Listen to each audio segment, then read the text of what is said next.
Thank you very much. Hello, everybody, and not a bad crowd here. So it is a great pleasure to be here.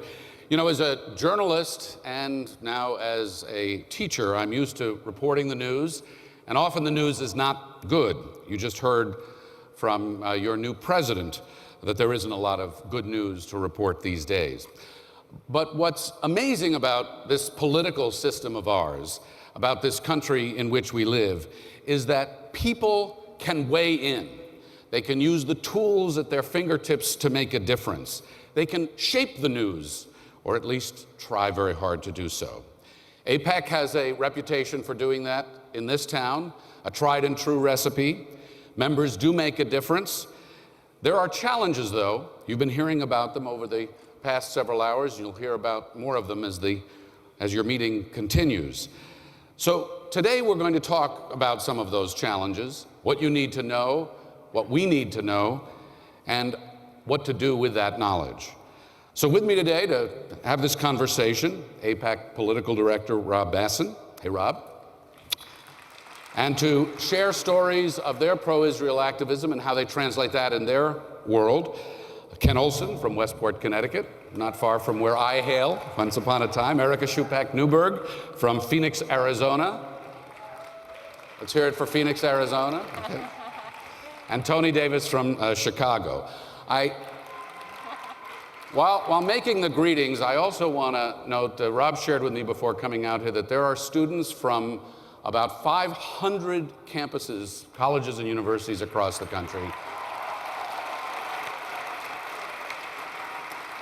You in every way are the future, and I also want to welcome the students from the place where I teach, the George Washington University right here in Washington. Rob alluded to some interesting trends just a moment ago when I was making these introductions. Give us a sense of some of the trends that you're looking at now that you're focusing on. Well, thank you, Frank, and thank you for being here today. Before we get started with the trends, I thought what I'd just talk about for a minute is what AIPAC doesn't do and what we do. Sure. As I think most people know, AIPAC is not a PAC. We're not a political action committee. We don't rate or endorse candidates. We don't contribute to candidates. But what we do is we encourage our members to inform themselves about where candidates stand on the important issues affecting the U.S.-Israel relationship and to get involved in the political process. Michael Kassin just mentioned that the key to AIPAC's success, the key to ensuring the future of the U.S.-Israel relationship is the relationships that our members build with their members of Congress. One of the keys to doing that is being involved in their campaigns. And by being involved in their campaigns, I mean either being involved with their time or being involved with their financial resources. And we need our members, all of our members, to be involved not as spectators on the sideline, but to be involved in the game. So how about those trends then? Yeah, well, the first of those trends that I would mention would be the high rate of turnover in both the House and the Senate. In the last two elections, close to a third of the House and the Senate have changed hands. And in 2012, before a single vote is cast, we know that due to retirements, there'll be 10%, at least 10% turnover, which means that by the end of this election cycle, assuming some members will lose their elections, we could have, over the course of just 3 elections, close to half of the House of Representatives changing hands. It's very much contrary to the popular perception that the safest seat in the House is a seat in the House. But imagine if in your businesses a third of the staff were to turn over. So what kind of challenge does that present when you're looking at this kind of turnover, Rob? Well, obviously, when you've got so many seats changing hands, it's a constant challenge to keep members educated, to keep them informed, to keep up with all the new people coming in. As I said, if you have close to 50% of Congress turning over, then in just 10 or 12 years, you could have almost all of Congress changing hands. That poses a huge educational challenge for AIPAC and its members. What are some of the other numbers you're watching most closely? Well, there are a number of other trends that I would call to people's attention. The first one is the decrease in Jewish population in relation to the entire American population. 70 years ago, the Jewish community represented 3.5% of the American population. Today, 70 years later, it's about 2%, and the projections are that 70 years from now will be less than 1% of the population. I mean, that's amazing. That's really an amazing thing. Now, on top of that, you're seeing shifts in where people are, right?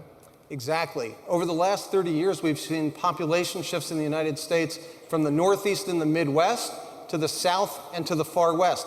So just to give you an example, today, North Carolina, with a Jewish population of just 30,000, has more congressional districts than New Jersey, which has a Jewish population of 500,000.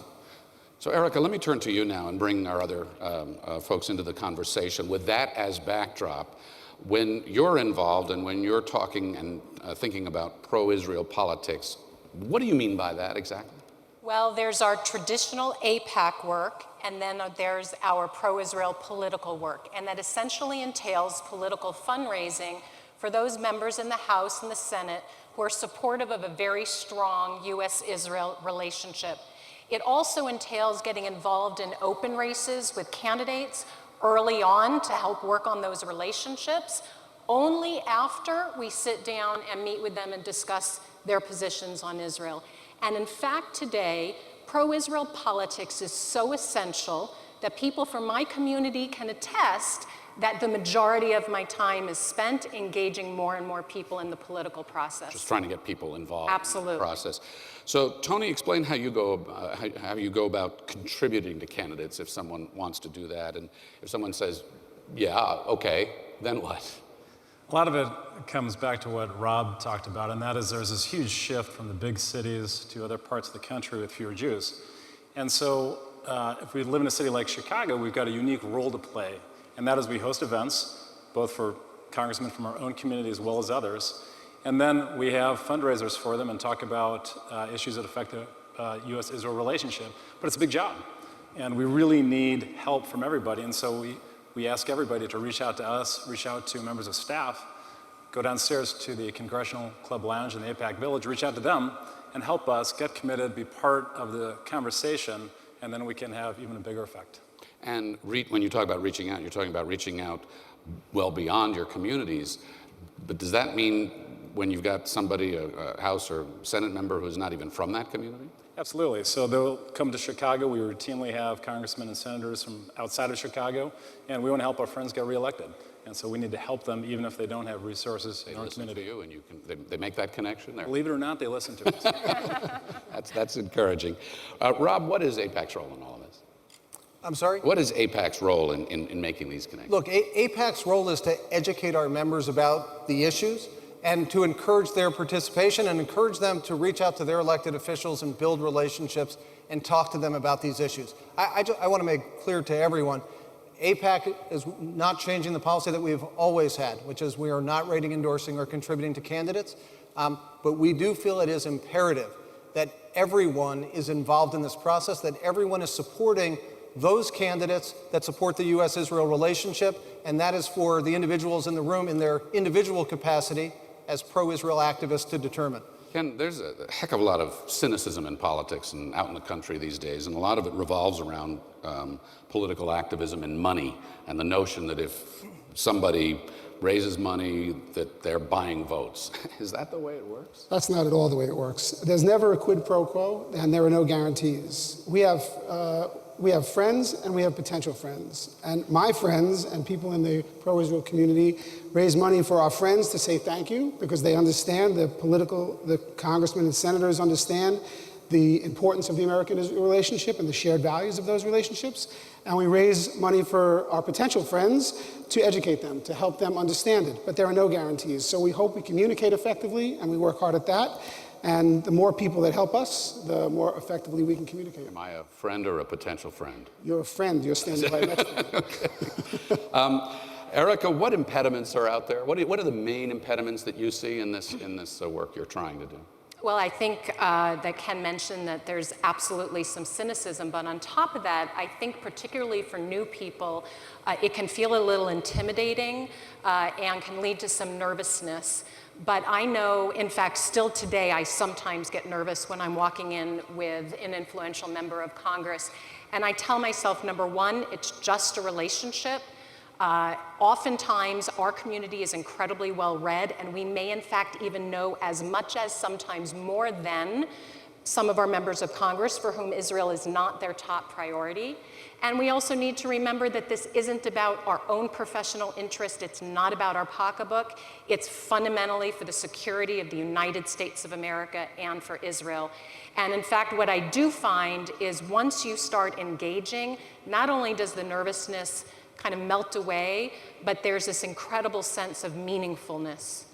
When you're talking to these people on the other side, congressional members, senators, whatever, once the nervousness subsides, you find that you're really connecting and that they're listening? I mean, what has your experience been?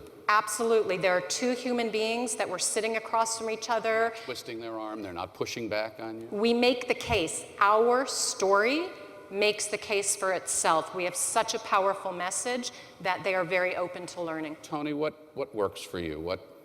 How do you engage them? Well, what I like to say to people is this is among the most meaningful things that I do. I've got a relationship with a member of Congress. I've had him in my living room. But imagine it's your living room, and I had 10 of my friends there. Imagine it's your 10 friends. We spent 90 minutes talking about the Middle East, about Israel, about issues affecting the U.S.-Israel relationship. Now, that's cool.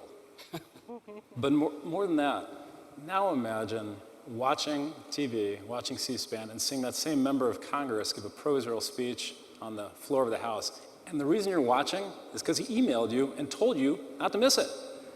Imagine how gratified I felt. Imagine how gratified you would feel to be part of the conversation in that way. That's what I like to tell people. Ken, what are some of the points you make to people about why they should be doing this? So when I talk to people and ask them to join the effort, and we always need more people to join in and contribute and participate in these events, we talk about how important it is that people have key contacts and strong relationships with those members of Congress. And we play a very big supporting role. So it's very, very gratifying to be sitting in that room with that congressman or woman and to have a 90-minute conversation and to know that they're listening, or to be thanking them because they've been so engaged. And it's rewarding to be part of the conversation. And I'm inviting all of you to be part of that conversation, to be sitting in the living room with us and to be talking to the congressman or woman or senator and having that conversation. It's very powerful stuff. Frank, if I could just pick up, I didn't bring the slide with me here today, but recent poll asked voters, what are the issues most important to them? And over 70% of voters said that the issues most important to them are the economy, jobs, the federal budget deficit. Nowhere on that polling question did any foreign policy, not Iraq, not Afghanistan, and certainly not any issue affecting the U.S.-Israel relationship showed up on that poll. And my point in raising that issue is just that the American people are focused on rightfully so, on the economy and on jobs getting America back to work. And subsequently, our elected officials are focused there also. The bottom line is that if the people in this room aren't bringing their attention to another important issue, whether it's the issue of Iran's emerging nuclear program or the U.S.-Israel relationship, then no one is bringing that issue to their attention. And that's why it's so important that people are involved. So, Erica, what's needed most? To echo really what's been said here on the panel, we need more people to engage in politics. There's just too much work to do, not enough people doing it. As we are speaking, we have others in our country with their own interests who are engaging in the political process, and they are advocating and wanting to shape policy for their issues. We need to stay ahead. I also personally would love to see more women engaging in the political process. Thank you. As do many, many people in this audience. With all due respect to the gentleman here on the stage, I really firmly believe that women have a unique ability to develop relationships, a unique ability to communicate the urgency of our message, and they could just feel the sense of our commitment to our children, to our grandchildren, and we have an important role to play. Rob, Rob, what are the best ways in this intimate crowd of 13,000 for people to meet, greet, and connect if they're interested in following up? Well, thanks, Frank. And I realize that one of the trends I didn't mention is just what's happening in the cost of campaigns. You know, the cost of campaigns is skyrocketing. In the last 20 years, the cost of the average winning House campaign has doubled. Right. The cost of the average winning Senate campaign has gone up 60%. The costs of campaigns are skyrocketing, but the number of activists has not been skyrocketing. And that's why AIPAC started the new Congressional Club. And there's a Congressional Club lounge that's been mentioned down in the AIPAC Village that I encourage people to come stop by and learn more. But the Congressional Club is AIPAC's way of encouraging people to be more involved in politics, to make a financial commitment to pro-Israel politics, and then connect with people like the folks up here in their local communities and go out and support pro-Israel candidates. Is it a teaching tool? Is it a connecting tool? What's the purpose of it? It's a way to bring together committed pro-Israel activists, and it's also a teaching tool. There'll be conferences in Washington. There'll be local training opportunities. There'll be things on our website. There'll be a whole variety of things that are available to Congressional Club members to make them more effective pro-Israel political activists. Rob, Tony, Erica, Ken, thanks to you all very much. Thank you. Thank you.